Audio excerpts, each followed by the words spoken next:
मित्रांनो, ब्रह्मांड नायक बाळूमामांचे व्हिडिओ आपण बनवत आहोत. ते सगळे आता मराठीमधून आहेत. ही माहिती व हे सर्व व्हिडिओ कन्नड भाषिकापर्यंत, हिंदी भाषिकापर्यंत आणि इंग्रजी भाषिकापर्यंत आपल्याला पोहोचवायचे आहे. म्हणूनच या सगळ्या व्हिडिओंचे डबिंग करावयाचे आहे.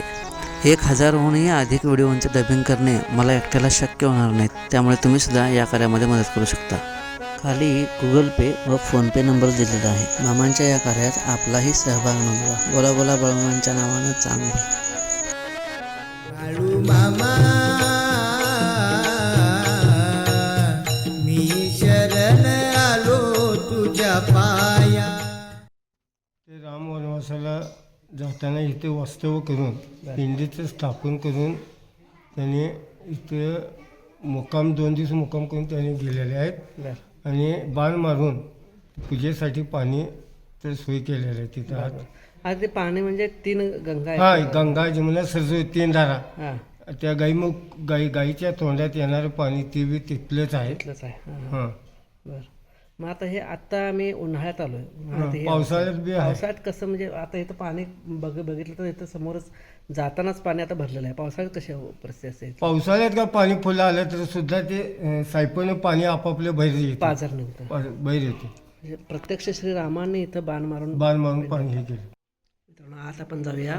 पुजाऱ्यांची परवानगी मिळाली आणि त्या परवानगीनुसार आपण आत इथं कोणाला शूटिंग करायला परवानगी नाही आहे.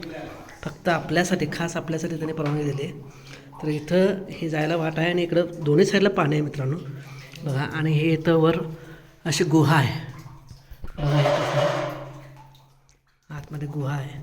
आतमध्ये पहिल्यांदा गेल्यानंतर इथं मूर्ती एक दिसते, प्राचीन मूर्ती आहे परशुरामांची. आणि इकडं गणेशाची मूर्ती आहे. असं गुहेतून मित्रांनो आत जावं लागतं आहे. आणि आत गेल्यानंतर इथं हे शिवलिंग आहे. किती सुंदर आहे बघा. प्रत्यक्ष प्रभू श्री रामचंद्रांनी ज्याची स्थापना केली ते शिवलिंग. आणि पाणी पडते ते इथून पडते मित्रांनो. जे पाणी पडतं आहे ते ह्या ठिकाणाहून पडतं आहे. ह्याच्याच वरच्या बाजूला ह्या गुहेच्या वरच्या बाजूलाच रामाने बाण मारलेली जागा ती वरच आहे. ती पण आपण बघूया. पण इथं आधी प्राचीन मूर्ती 2-3 आहे, आपण त्या आधी बघूया. शिवलिंग किती सुंदर आहे बघा मित्रांनो. खरंच दर्शन घ्या आणि तुम्ही जरूर या दर्शनासाठी यावं अशी मी विनंती करतो सगळ्यांना. कारण प्रत्यक्ष प्रभू श्री रामचंद्रांनी स्थापन केलेलं हे मंदिर पाहण्यासाठी व्हिडिओत दर्शन घेणं वेगळं, पण प्रत्यक्ष दर्शन घेणं वेगळं. इथं पुढं एक घळ दिसते आपल्याला बघा. असं गुहेतले मंदिर आणि असं स्वयंभू मंदिर आपण कधीच बघितलेलं नसतं. तुम्ही एकदा येऊन इथं दर्शन घ्यावं. आणि ते पाणी बरोबर पिंडीवर पडतं. होय, आता सध्या बघायला मिळत नाही काय पाणी पिंडीवर पडत असतं? ते पाणी पिंडीवर पडते. आम्ही ते बंद केलेलं आहे. पूजेसाठी किंवा अभिषेक करताना ते पाणी हे होते म्हणताना आम्ही ते नुसतं बंद केलेलं आहे का? बरं. साधारण किती वर्ष तुमची सेवा सुरू आहे? आता आमचं मी आता येऊन 1.5 महिना झाले. तुम्ही? हां, बरं. हातकणंगल्याजवळच आहे आळते गाव. आळते गावापासून 1-1.5 किलोमीटर अंतरावरच आहे हे प्राचीन शिवलिंग, रामलिंग मंदिर. इकडे बघा पाणी पडून इथं कसं व्यवस्था झाली ही सगळी. असे गुहेत असणारं हे मंदिर. मित्रांनो, इकडं दर्शन मार्ग आहे बघा.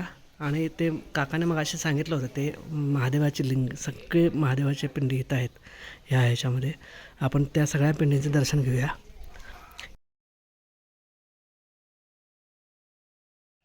मित्रांनो, कश्यप ऋषींनी स्थापन केलेली पिंडी आहे.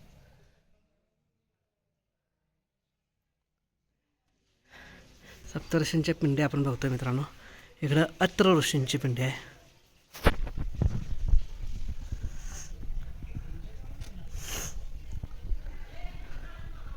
इकडं मित्रांनो भरद्वाज, म्हणजे आपल्याला ह्या निमित्तानं जे सप्तऋषी होते त्यांचेसुद्धा नावं माहीत होत आहेत बघा. भरद्वाज ऋषींनी स्थापन केलेली महादेवाची पिंडी.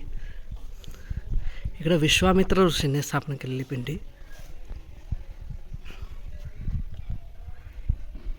विश्वामित्र ऋषींनी. इकडं गौतम ऋषींनी स्थापन केलेली पिंडी आहे.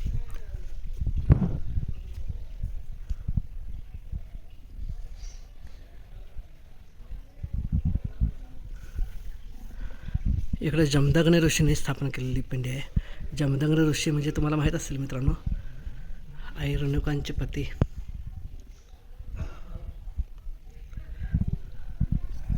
पुढे इकडं वसिष्ठ ऋषींच्या आश्रमामध्ये आपण गेलो होतो.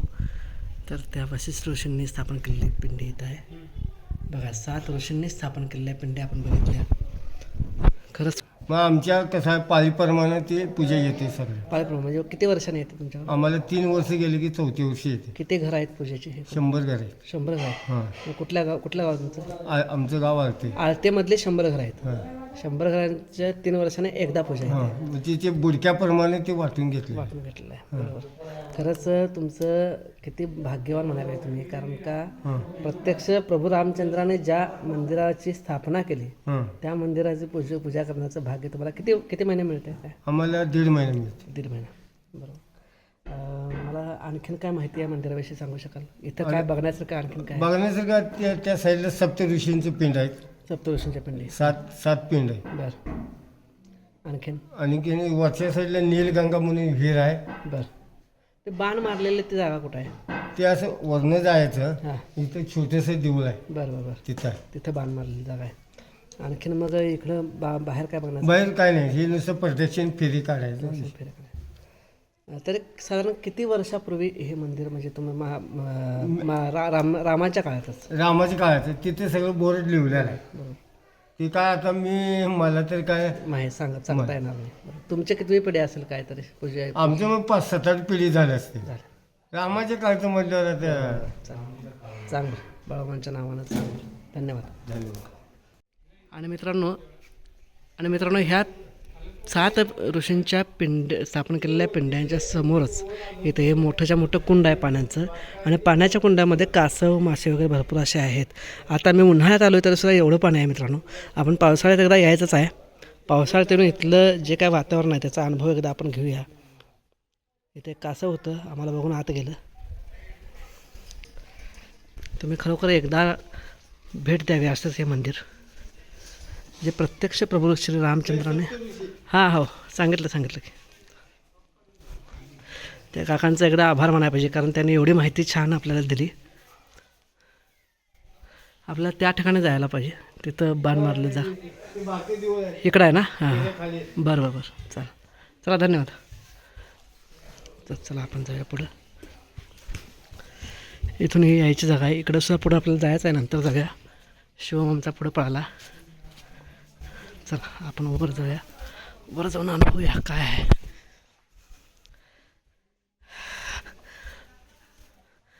फक्त मंदिराला जाऊन पाया पडणं महत्त्वाचं नाही. जसं फराकटा साहेबांनी माझा विषय कायम होतो आहे की फक्त मंदिराला जाऊन पाया पडणं फक्त अभिप्रेत नाही, तर त्या मंदिराची त्या स्थानाची माहिती घेणं फार म्हणजे फार महत्त्वाचं आहे. ते मुख्य गाभारा मगाशी आपण गेलो होतो ते मुख्य मंदिर आणि 7 ऋषींनी स्थापन केलेले शिवलिंग आहेत. वर आपण जाणार आहे ज्या ठिकाणी रामांनी बाण मारला ती जागा बघायला.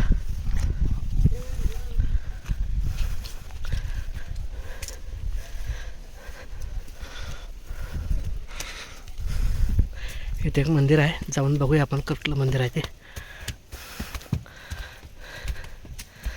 माझ्या आधी शिवमच पडतोय.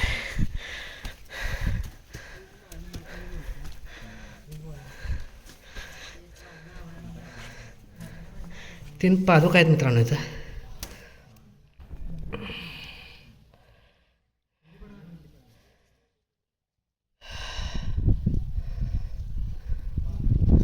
बहुतेक या राम लक्ष्मण सीतेच्या पादुका असतील किंवा काय याविषयी काय माहिती नाही.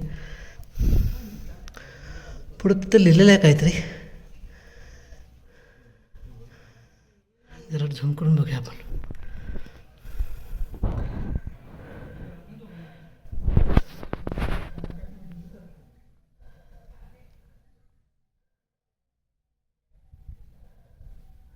काहीच कळत नाही काय लिहिलेलं आहे. विचारूया आपण त्या पुजाऱ्यांना, विचारूया नेमकं हे काय आहे. ह्याच्यात शेजारी इथं एक पूर्वीचंच बांधकाम आहे मित्रांनो. इथं असं पडलेलं आहे, पडे काय जरा. चला पुढे जाऊया आपण. ज्या ठिकाणी रामाने बाण मारला ती जागा बघण्यासाठी जाऊया.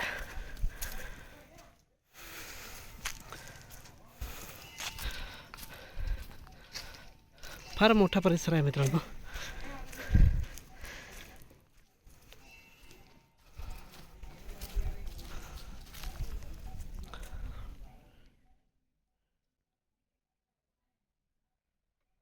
मित्रांनो, ज्या ठिकाणी प्रभू श्रीरामाने बाण मारला त्या जागेवर आम्ही आता उभा आहे. तर इथं हे प्राचीन मंदिर बघितलं तर ते इथं आहे. आणि इकडं ह्या ठिकाणी इथं अशी आतमध्ये खाली ते शिवलिंग आहे आणि बाण मारलेली जागा इथंच आहे. हे जे मंदिर दिसते तुम्हाला, याच ठिकाणी बाण मारलेलं आहे. तर त्या जागेवर प्रत्यक्ष आम्ही उभे आहे आता. हे बघा, हे जे शिवलिंग, हे जे मंदिर दिसतंय तीच ती बाण मारलेली जागा. कारण इथंच बाण मारला. इथे मंदिर दिसतं इथं पुढं.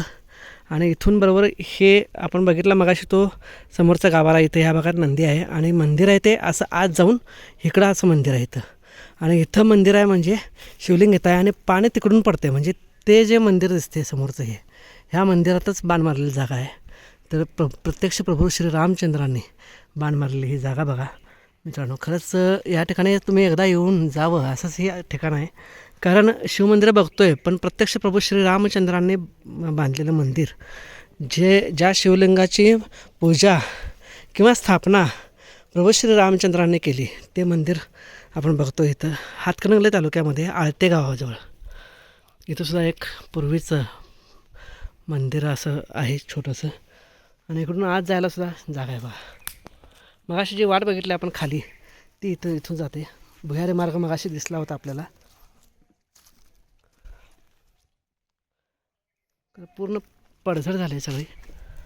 ते 7 ऋषींचे आश्रम मंदिर, जे 7 ऋषींनी पिंडात स्थापन केलं ते हे मुख्य मंदिर.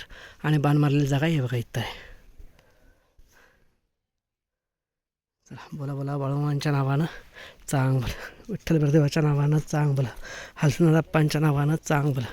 इथं सुद्धा एक छोटंसं तळं आहे. ह्या दिवसात मित्रांनो एवढं पाणी आहे म्हणजे विचार करा नंतर काय अवस्था असेल. पावसाळ्यात एकदा येऊन जायला पाहिजे. इकडे येण्याचं खरंच भाग्य मिळायला पाहिजे आपल्याला पावसाळ्यात. कारण पावसाळ्यात इथलं वातावरण एक वेगळ्याच प्रकारचं असणार आहे.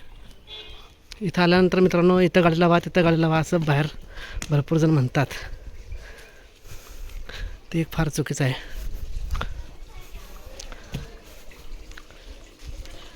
आल्याबरोबर इथं पाणी आहे, पाण्याची व्यवस्था आहे तुम्हाला हे करण्यासाठी. नंदीच्या मुखातून पाणी पडले बघा इथं, मग दाखवतो मी. नंदीचं मुख केलं आहे आणि त्या मुखातून पाणी पडलं असं इथं एक उभा केलं आहे. रामतीर्थ गोमुख, रामतीर्थ गोमुख आहे. गोमुखातून पाणी पडतं आहे.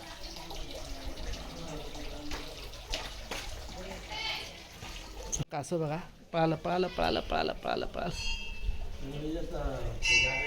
किती सुंदर बघा. बघता क्षणीच प्रेमात पडावं असं हे दृश्य.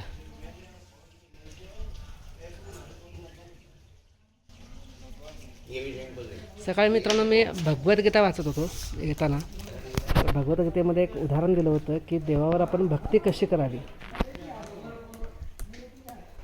त्याचं एक फार सुंदर उदाहरण दिलं. मी आता तुम्हाला इथं सांगू शकत नाही पण फार सुंदर उदाहरण दिलं. भगवंतावर अति उत्कट भक्ती कशा प्रकारे करावी असं त्यांनी दिलं आहे. तुम्ही भगवद्गीता जशी आहे तशी वाचा आणि त्यामध्ये जी प्रस्तावना आहे ती वाचा, त्यामध्ये ते दिलं आहे.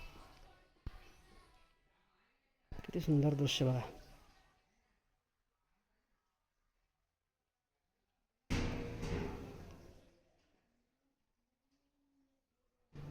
अजून जवळून बघूया आपण हे कासव. इकडे बघ पिलू, इकडे बघ. मासं खाते का काय रे ते सुरू?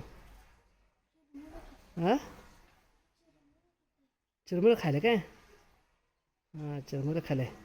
मित्रांनो इथं आला तर चिरमुरं घेऊन या कासवाला टाकण्यासाठी. कारण हे सगळं घाण होतं आहे, ती पण काळजी घ्यायला पाहिजे तुम्हाला. चिरमुरं खायला का नाही माहीत नाही पण खायला बहुतेक खायला नाही खायला.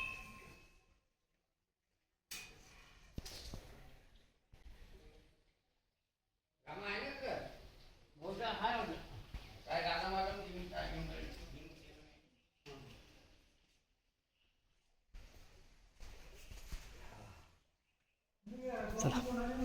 बाळू मामा मी शरण आलो तुझ्या पाया